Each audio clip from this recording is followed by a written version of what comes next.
వర్ణి మండల కేంద్రంలో press meet నిర్వహించడం జరిగింది. ఉమ్మడి రాష్ట్ర మాజీ ఎంపీటీసీల ఫోరం అధ్యక్షులు యలమచిలి శ్రీనివాసరావు, మండల అధ్యక్షులు నందు పటేల్, మాజీ మార్కెట్ కమిటీ చైర్మన్ పాత బాలకృష్ణ, రాష్ట్ర యువ నాయకులు బనోత్ రమేష్ వారు మాట్లాడుతూ యూత్ కాంగ్రెస్ ప్రభుత్వం సభ్యత్వం చేస్తుంటే ఓర్చుకోలేని పోచారం శ్రీనివాసరెడ్డి అనుచరులు లేనిపోని అపోహలు సృష్టించి కాంగ్రెస్ పార్టీ యువ నాయకులపై దొంగ కేసులు పెట్టడానికి ప్రయత్నిస్తున్నారు.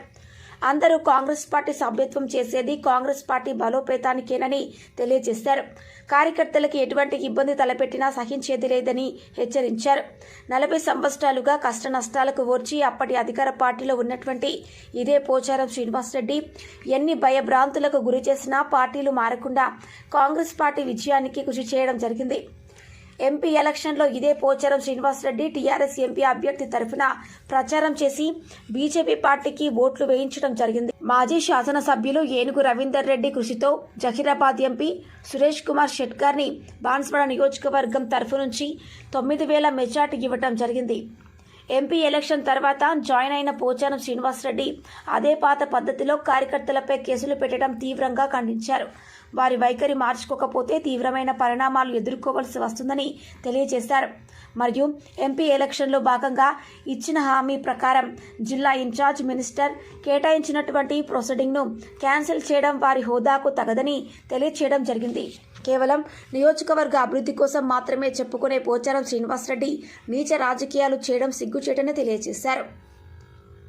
ఈ కార్యక్రమంలో నియోజకవర్గ ముఖ్య నాయకులు, కార్యకర్తలు పాల్గొనడం జరిగింది.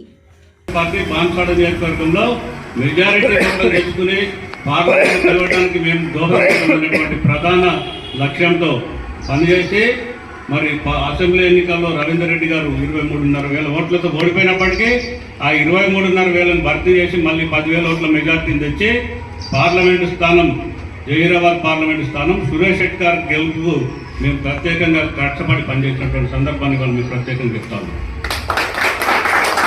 ఆ యొక్క స్ఫూర్తితోనే ఇవాళ నియోజకవర్గంలో మరి రాహుల్ గాంధీ గారి నిర్ణయంతో ఏదైతే యువజన కాంగ్రెస్ పటిషన్ చేయాలి, యువజన కాంగ్రెస్ సభ్యత్వాలు చేయాలనేటువంటి లక్ష్యం పెట్టుకుంటే మరి ఇవాళ ప్రతి మండలంలో బలమైనటువంటి యువజన కాంగ్రెస్ నాయకులు మరి వాళ్ళ పోటీకి దిగి పెద్ద ఎత్తున రాష్ట్రంలో ఇవాళ ఎక్కడ జరగదు. ఈ ఓటు అనేది ఆన్లైన్ ద్వారా మనము పొందవచ్చు.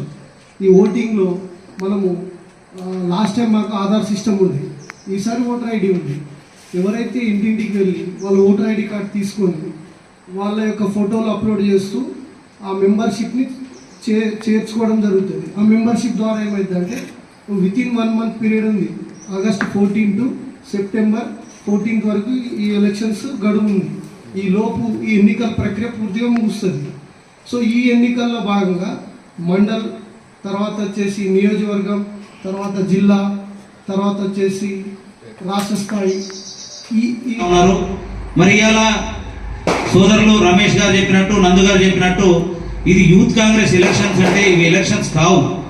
ఏదైతే అధినాయకుడు రాహుల్ గాంధీ గారు పోటీతత్వం అనేది ఉండాలనే ఉద్దేశంతో మరి గతంలో మరి 3 పర్యాయాల కింద ఒక యూత్ కాంగ్రెస్ ఎలక్షన్స్ అంటే గెలిచిన వారు ఓడిన వారు అనేది ఉండదు యూత్ కాంగ్రెస్లో.